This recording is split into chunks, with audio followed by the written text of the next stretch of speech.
tujja tubalaga engeri zikolamu. Kati wano olaba tumaze okukola kasiraabu ka wansi nkesi bayagadde nga tulina sente zisobola kuzimba ssaawa ezo nyini, so okusooka nonyera kasiraabu ka wansi kano nokamaliriza kubanga tumaze ogikola.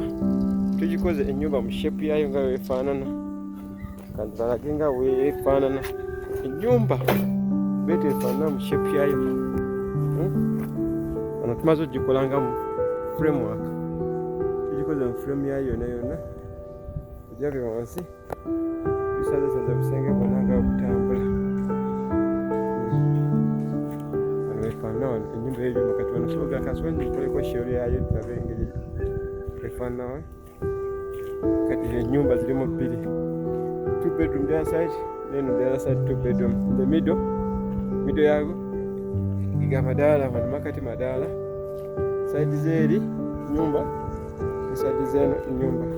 Zirimu nyumba tugenda kutwala nyumba 6 waggulu. Engeri yayo zigenda kutambula.